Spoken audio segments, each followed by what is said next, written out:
Hotep, cher Kamit, aujourd'hui je vais parler avec vous de la manipulation de l'énergie sexuelle. Mais la particularité du partage aujourd'hui serait que je vais parler de la manipulation hypothétique de l'énergie sexuelle. J'ai déjà parlé de l'énergie sexuelle dans plusieurs vidéos et je vais encore parler de cette thématique dans cette vidéo parce que justement c'est des cas réels, c'est des expériences que les gens vivent au quotidien. Même comme on n'en parle pas souvent, mais ce sont des réalités. Alors, je vais rappeler que quand on parle d'énergie, l'usage hypothétique des énergies sexuelles, ça renvoie déjà à ceux qui ne sont pas dans les loges, parce qu'il y en a qui ne sont pas dans les loges, qui font des pratiques et parfois ils ne savent même pas que ce qu'elles font, ça empêche l'éveil de leur conscience, que c'est un gâchis de l'énergie sexuelle. Comme par exemple, vous faites l'amour de façon excessive, ou vous passez le temps à vous masturber. Là, vous êtes en train de gâcher l'énergie sexuelle. Mais la particularité du partage aujourd'hui, ça sera en ce qui concerne les gens des loges. Donc, je vais parler avec vous de 6 pratiques que ceux qui font partie que ce soit des loges ou des confréries, de secret et tout ça, à caractère hypothétique. Quand je parle à caractère hypothétique, c'est-à-dire des loges, des confréries, n'ayant pas pour but de faire évoluer l'âme. Parce que toute pratique magique que vous faites, si le but n'est pas d'évoluer, de faire évoluer votre âme, faire évoluer votre conscience, apporter un bonheur durable dans votre vie, un bonheur durable à votre descendance, ça veut dire que vous faites une pratique hypothétique, ça veut dire que c'est une loge hypothétique, ça veut dire que c'est un mouvement ou alors une confrérie hypothétique. Alors, le premier point, ça sera donc sur les 6 techniques ou alors les 6 points, voilà les 6 points pratiqués par ceux qui font partie des loges hypothétiques. Le premier, ça sera les pratiques homme-homme, femme-femme, donc les pratiques de personnes de même sexe. Il y a beaucoup de loges dans lesquelles vous allez, avec lesquelles vous allez interférer. Vous pouvez avoir un ami ou un membre de la famille qui fait partie de certaines loges. La personne à la base était intéressée par le sexe opposé. Maintenant, la personne s'intéresse beaucoup plus aux personnes du même sexe. Déjà parce que ces personnes sont possédées, il y a une entité qui les commande, mais également c'est par rapport à voilà, ce qu'on les demande de faire. On les demande de faire ça parce qu'on va les dire que ça va les faire évoluer. J'ai un ami, quand j'étais au Cameroun, j'avais un ami. C'est un très beau gosse, comme on dit souvent. Et il y a un prêtre, dont le prêtre qui gérait le collège où il était. Le prêtre lui faisait les avances. Le prêtre lui disait qu'ils vont aller à l'huile de miel, aux Caraïbes, il racontait les conneries comme ça. Et le prêtre lui disait souvent que, voilà, un homme sur un homme, c'est un surhomme. Voilà ce qu'il se dit souvent. Et en ce qui concerne les pratiques homosexuelles, il y a 2 positions. Je veux dire aussi, je ne parle pas de position comme position physique, je parle de position dans le sens où il y a un qui est dominant et l'autre qui est dominé. Celui qui est dominant, on va se dire que bon, il puise les énergies de l'autre, parce que celui qui monte, celui qui est dominé, voilà, dans certains cas, peut aussi puiser les énergies de l'autre, comme il y a des informations sur un ancien chef d'État africain, qui voilà, aimait se faire, voilà, il aimait se faire, voilà, vous savez de quoi je parle, pas des jeunes hommes costauds, plein d'énergie et tout, et il les demandait de verser à l'intérieur pour se recharger de leur énergie, parce que il y a des gens, vous allez les voir faire ces pratiques, déjà ils sont possédés par des, on ne sait pas quoi, mais il y en a qui vont être dans des secrets et autres, qui ont des totems dans leur corps, et c'est comme ça qu'ils vont nourrir ces totems-là. Comme il y a des femmes qui vont vous imposer de verser à l'intérieur d'elles, d'éjaculer à l'intérieur d'elles, pour garder cette semence et faire ce qu'elle veut avec, pour nourrir ces choses qu'elle a dans elle. Il y a aussi des hommes qui ont des choses en eux, qui vont vous demander de verser en eux. Voilà, pour nourrir les choses qu'ils ont en eux. Donc ça, c'est la réalité. Donc ça, c'est le premier point. Donc les différentes pratiques faites par ceux qui font partie des loges ténébreuses, des mouvements mystiques et hypothétiques.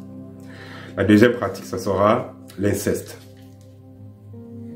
L'inceste sera la deuxième pratique que vous allez voir ces gens faire, que ce soit coucher avec les enfants, consciemment ou inconsciemment, que ce soit coucher avec leurs propres parents. Il y en a qui couchent avec leurs parents.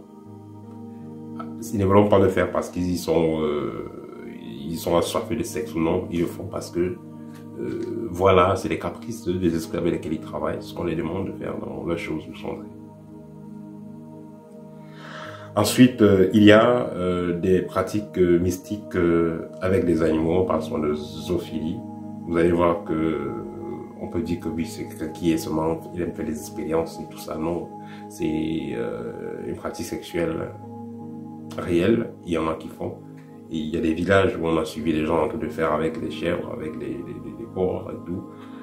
Et j'avais suivi l'histoire d'un monsieur, il avait attrapé un jeune homme en train de faire avec sa chèvre, et il a demandé au jeune homme d'épouser sa chèvre. On l'a attrapé, on a sorti des machettes et tout, on a demandé d'épouser la chèvre là, qui va payer la dot de la chèvre, on a demandé une forte somme et tout. C'est les réalités. Quand il le fait, il va laisser, il va partir. Après, les gens vont manger la chèvre là. Voilà, il y a également la nécrophilie. La nécrophilie, donc c'est-à-dire les gens qui seront attirés par des cadavres. Ils vont faire l'amour avec des cadavres. Voilà, soi-disant qu'ils veulent capter certaines facultés. Et c'est pareil hein, avec ceux qui font l'amour avec des animaux. Voilà, vous allez entendre, il y a une personne qui a fait l'amour avec la chienne, avec la jument et tout. Ils disent qu'ils veulent capter les capacités dans le plan mystique. Après avoir couché avec cet animal, là, ils vont être capables d'entendre, de voir ce que l'animal peut voir, ce que l'animal peut entendre et tout. Voilà, c'est des pratiques qui sont réelles. Et il y a également le sixième cas, ça sera le cas de pédophilie. Voilà, des personnes qui vont coucher avec des enfants. Elles vont coucher avec les enfants, soi-disant, voilà, qu'elles veulent attirer, genre même pas attirer, voilà, capter, qu'elles veulent, voler même le rayonnement de cet enfant. Imaginez, vous avez son enfant quelque part et l'enfant s'est fait toucher, il s'est fait abuser.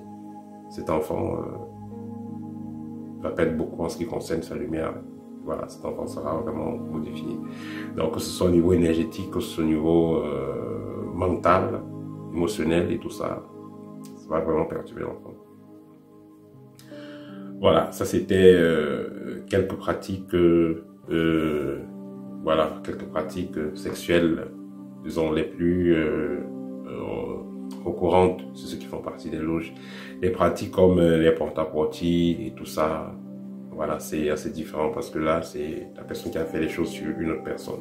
Voilà, ici, c'est directement l'énergie sexuelle qui entre en exergue.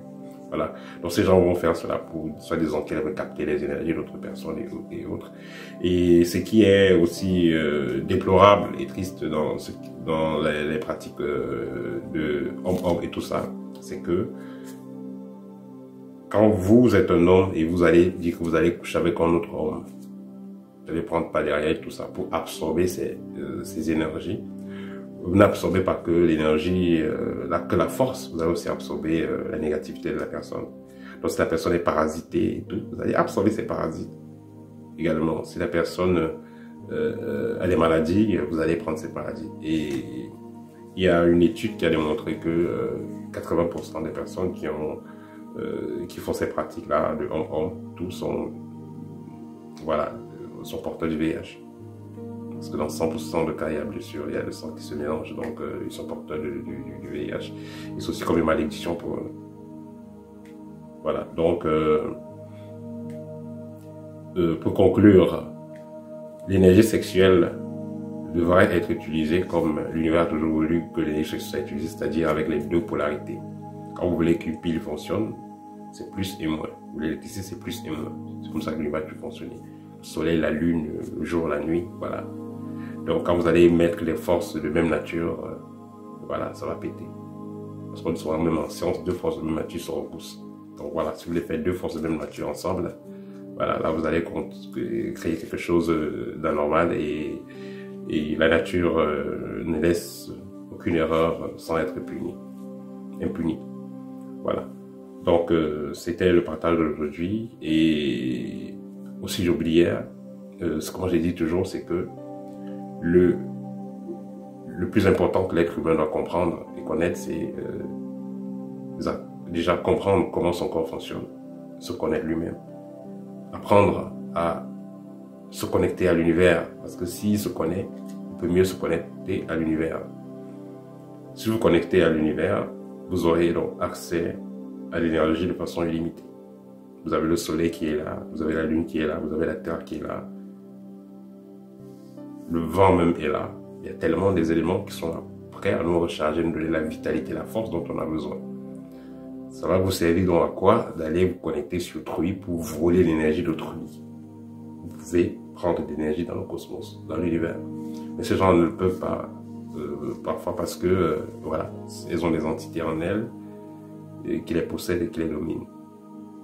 Certains gens vont entrer dans des loges pour aller faire des pratiques ténébreuses, se disant que c'est la seule façon, c'est ce que tous les autres ont fait, c'est la seule façon de briller, de rayonner.